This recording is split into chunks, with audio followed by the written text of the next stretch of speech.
Hi అండి, నమస్తే.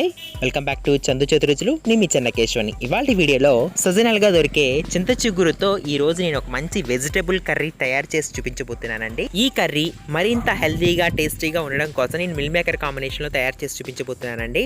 దీనికోసం మిల్మేకర్ని మనం ఫస్ట్ బాయిల్ చేసుకుందాం. అలా చేసుకోవడానికి వాటర్ కొంచెం గోరువెచ్చగా అయిన తర్వాత 1 కప్పు మిల్మేకర్ని వాటర్లో వేసేసి కలిపేస్తుంటే వితిన్ 2 మినిట్స్లోనే చూస్తుండగానే ఈ మిల్ మేకర్ డబుల్ సైజ్ అయిపోతాయండి. ఇలా డబుల్ సైజ్ అయిన ఈ మిల్ మేకర్ని స్ట్రైనర్తో వడకట్టేసుకుని మళ్ళీ ఒకసారి ఫ్రెష్ వాటర్ పోసేసి క్లీన్ చేసేసి పక్కన పెట్టేసుకుందాం. చాలామంది చింతచిగురు దొరికే ఈ సీజన్లో నాన్ వెజ్ కాంబినేషన్లో రకరకాల ఐటమ్స్ చేస్తుంటారు. వెజిటేరియన్స్కి ఈ కర్రీ ఒక మంచి ఆప్షన్ అని చెప్పచ్చు. చాలా రుచికరంగా ఉంటుంది. ఇప్పుడు మిల్ మేకర్లో ఉన్న ఎక్సెస్ వాటర్ని అంతటినీ కూడా స్మూత్గా వాష్ చేస్తూ ప్రెస్ చేస్తూ ఇలా పక్కన తీసి పెట్టుకోవాలి. ఇప్పుడు వేరొక బర్నర్ ఆన్ చేసి ప్యాన్ పెట్టి ప్యాన్లో ఒక 4-5 టేబుల్ స్పూన్లు ఆయిల్ వేసుకొని 1 టేబుల్ స్పూన్ జీలకర్ర, 1 టేబుల్ స్పూన్ ఆవాలు కొంచెం వేగిన తర్వాత సన్నగా కట్ చేసిన ఉల్లిపాయ ముక్కలు, పచ్చిమిరపకాయ ముక్కలు కూడా వేసేసి ఉల్లిపాయలు లేత బంగారు రంగు వచ్చేంత వరకు కూడా వేపుకోవాలి. ఇలా వేగుతున్నప్పుడు అప్పుడప్పుడు మధ్య మధ్యలో అడుగంటకుండా కలుపుకుంటూ చిటికెడు పసుపు వేసుకొని మళ్ళీ ఒక్కసారి 1 టీ స్పూన్ అల్లం వెల్లుల్లి పేస్ట్ ఫ్రెష్ది వేస్తే చాలా బాగుంటుందండి. దీని యొక్క పచ్చి వాసన పోయేంత వరకు కూడా వేపుకోవాలండి.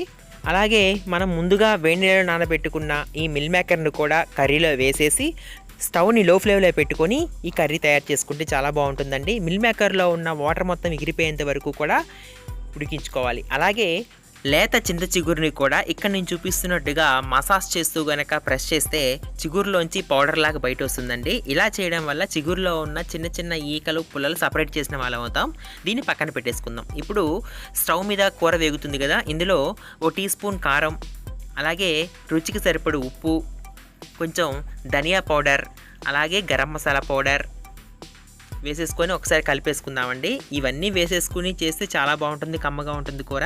అలాగే 1 రెమ్మ కరివేపాకు కూడా వేసేసి కలిపేసేయండి. ఇప్పుడు ఈ స్టేజీలో ఒక చిన్న గ్లాసుడు వాటర్ పోయండి. 4-5 టేబుల్ స్పూన్లు వాటర్ పోసేసి కొద్దిసేపు ఉడికించారంటే కనుక అది కొంచెం గ్రేవీలా వస్తుంది. ఇక్కడ చూసారా, ఇలా గ్రేవీగా వస్తున్నప్పుడు మళ్ళీ ఒకసారి కలిపేసేసుకొని మనం తయారు చేసి ఉంచుకున్న ఈ చింతచిగురు పౌడర్ కూడా వేసేసి మూత పెట్టి 5 నిమిషాలు కనుక ఉడికించుకున్నారంటే కనుక మంచి కూర రెడీ అయిపోతుందండి. చిగురు వేయగానే కూరలో ఉన్న ఆయిల్ మొత్తం అబ్జర్వ్ చేస్తుందండి.